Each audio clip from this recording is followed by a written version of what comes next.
Guys, I'm going to do a comparison video of the Super Nintendo versus the Sega Genesis. We'll start off with the console themselves. The aesthetic appeal of this is much higher. It looks better than this.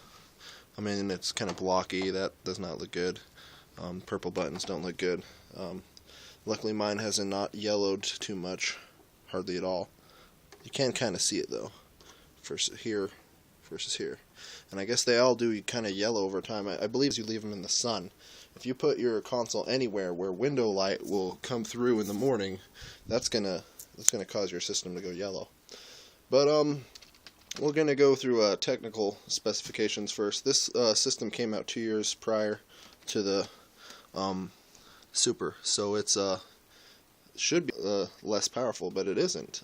This came out with a 7.6 megahertz processor, where this came out with 3.5 megahertz. And I believe the architecture is probably better in this though, because it's newer. I mean, 2 years in processing terms will definitely be an upgrade, even if it's a slower processor.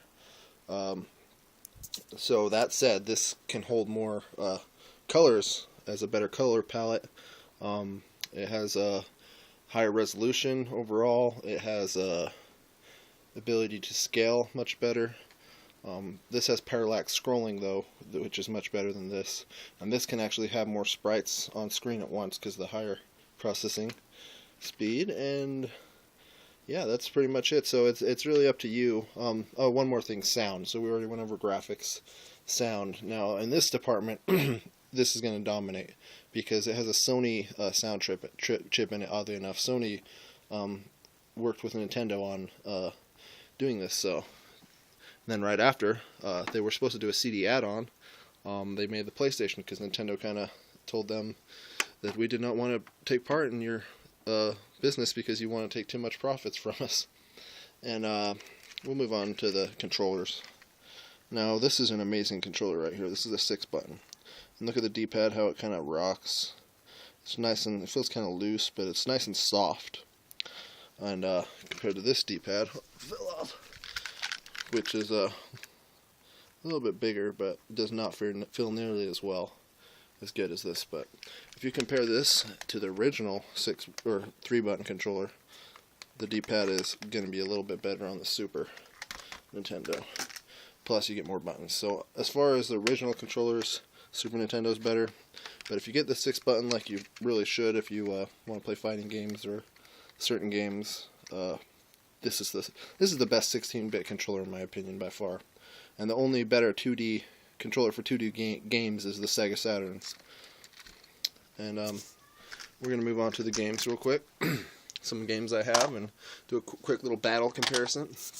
We'll start off with Sonic. This is my favorite 2D game of all time, so it's going to be hard to beat that.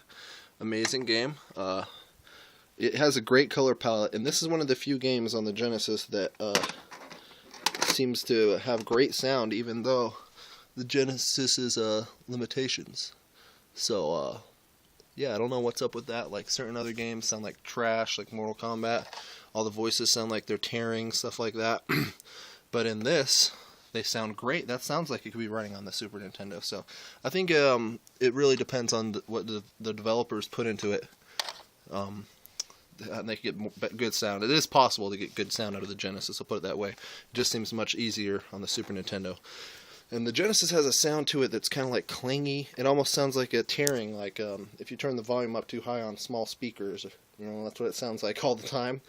But some games really sound good with that effect, like for example, this game right here, X-Men 2 Clone Wars. It has really great sound. And I mean, some games like Earthworm Jim just sound really good. But that aside, I mean, think about this soundtrack, think about this soundtrack, Mario World. They have better, clearer sounds. And now we're going to do a battle between Sonic & Knuckles and Star Fox. I put these against each other because they're both like technologically advanced games. This has an FX chip in there. See the FX? Basically allowed it to render 3D polygons on the Super Nintendo. Powered it up a little bit. And this is just, look at that. It's like a 32X. So this goes in to here after. I'm going to put Sonic in it first. So first you stick Sonic 2 on here, clack. Then you put that in there, bam. And there you go. You got yourself a tower of awesomeness. Kind of like a 32X. But that's another thing. They didn't release add-ons for this, besides like the Super Game Boy. And this had the 32X and the Sega CD. Sega CD plugs right in the side here. And this little slot, if you pull it open, I'll show you. There's a little protector there. But yeah, that aside, I would say it's pretty hard to decide which one is more powerful, to be honest, as far as the consoles. It's pretty close. But so yeah, this basically plugs in and lets you allows you to play as Knuckles in Sonic 2, and for Sonic 3 it's even better. This is only compatible with Sonic 1 and 3. Sadly, it's not compatible with Sonic 1, but what can you do? That game was probably, I don't know, probably would have been harder because it was older, I don't know. But let's compare Mega Man and Shinobi. And in this case, Mega Man clearly wins, even though Shinobi is amazing. This is the best 2D ninja game ever, in my opinion.